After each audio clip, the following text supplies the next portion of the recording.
fear. Fear has many guises,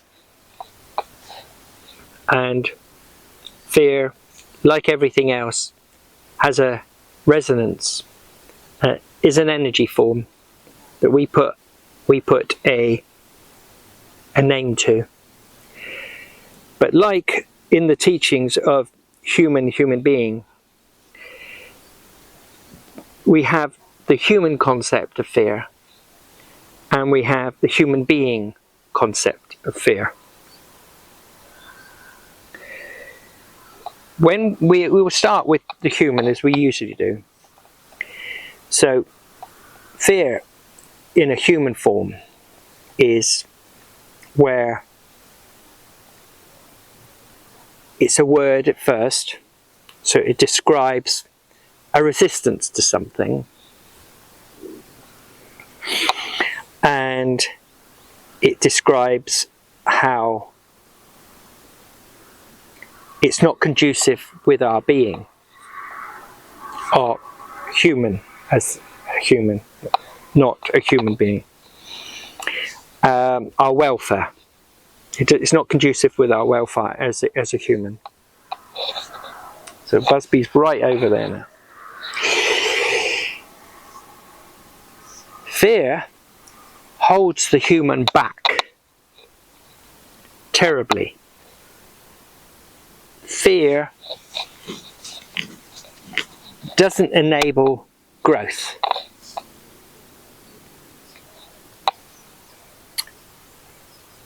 Fear within a human can age the physical form, can give us resistance to stepping forward. Fear in a human form is not about growth at all. It's about control. And there are nefarious humans out there who understand this. And they use words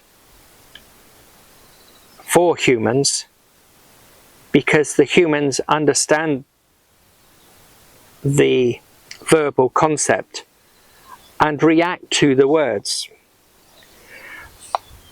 However, the humans do not understand what's happening here. When a human has fear, it sets off a resonance within their body. And well, fear isn't a bad emotion within itself, because from a human perspective, fear was designed as a flight or fight design, whereas it's now been manipulated into keeping the human into the energy of flight or fight. When you have the control of someone's imagination, because at the end of the day, fear is the bedfellow of imagination. It's the fear of doing something. Well, you haven't done it yet, so you're imagining what you're doing. Fear is of a consequence that drains your personal energy. You create as a human an energy all the time, because that's your life spark.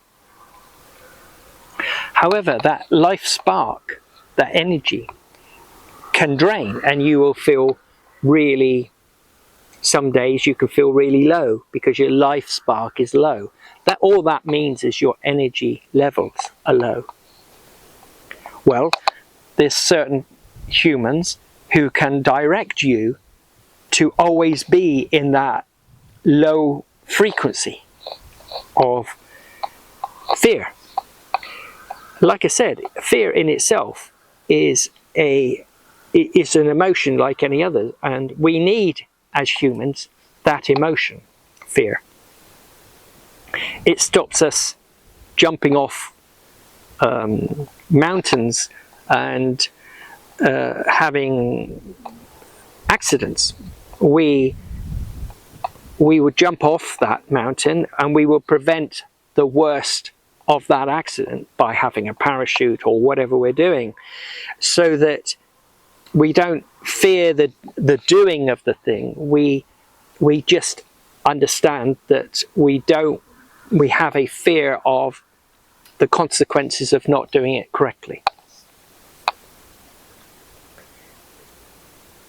When we use fear to control, it changes its emotion from being a constructive, positive emotion to a negative one. So fear on its own merits is good. It's not good in the way it's used. So what do we do to combat this fear?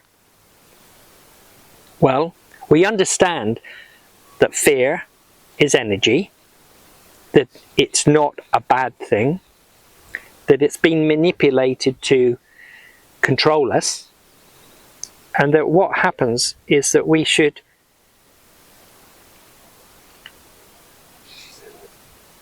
look at the bedfellow of imagination and say, well, this hasn't happened yet, so why should I fear it? It hasn't come to fruition. It hasn't. It's only my imagination that's making the belief that I should fear. So while out there it's being portrayed that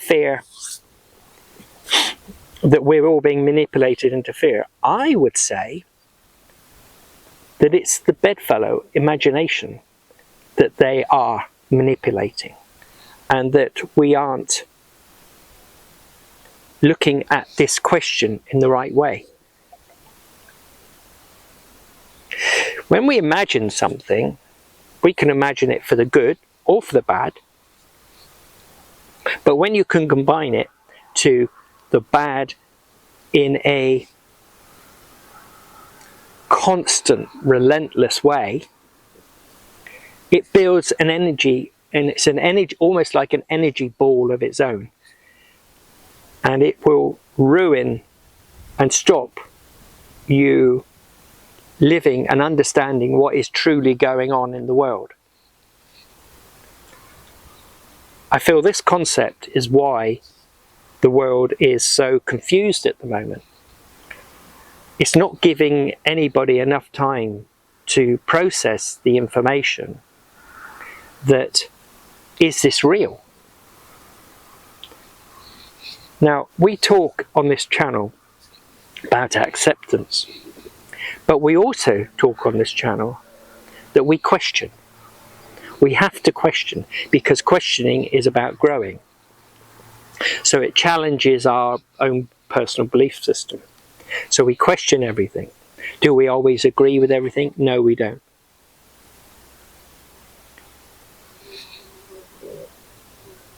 So when we have this fear, we need to see if it is justified. We can't just accept this. This is where we have to question the fear.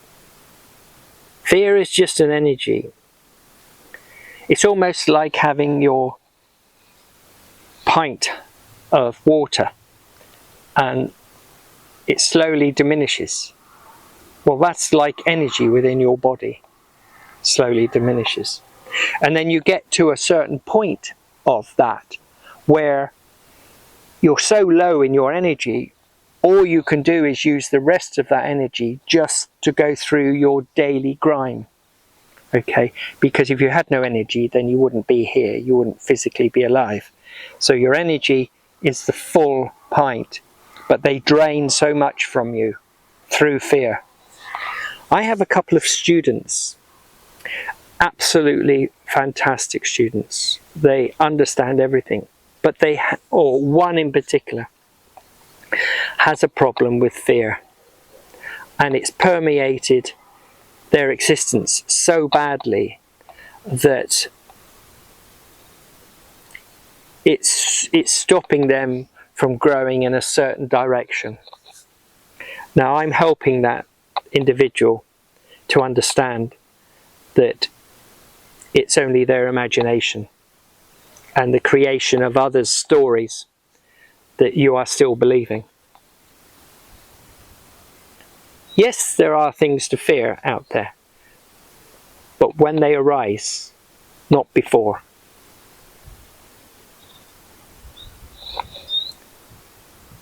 I feel fear's been misunderstood, and it's not the bad boy that it's meant to be. Like I say, every emotion has energy attached to it. I don't want you to be fearful of anything unless that situation has arisen in your existence. When you're on your human being quest, your journey, your understanding,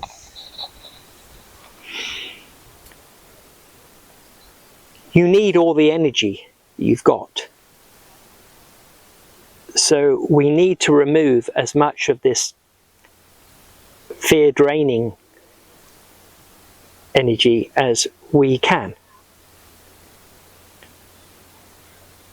And then we will start to see the world in wondrous ways.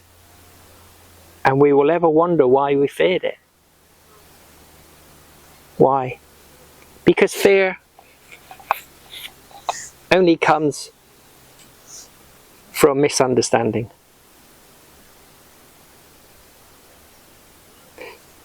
Misunderstanding a situation, and you're fearful of this, you're fearful of that. Or a physical misunderstanding. You've got something wrong. But otherwise, everything is a learning curve. So you should not be fearful of anything. That is my opinion. I try to live my life fear-free. And obviously, I am human, but I have a soul. And together we work through any fears I have. And it's an interesting partnership that when I get a situation, a physical situation, that might cause my physical demise, at the end of the day, if something went wrong and I was to stop breathing, not be alive as a physical, then I would just be going home. My soul would be going home. Okay, my physical body would stop, but I would just be going home. So what have I got to fear? There is nothing really I've got to fear. But occasionally I do have this talk with my soul, and it makes me understand that this is a wondrous life. And if you took that fear out of it, it wouldn't be so wondrous. We look for excitement, and excitement is also a bedfellow of fear.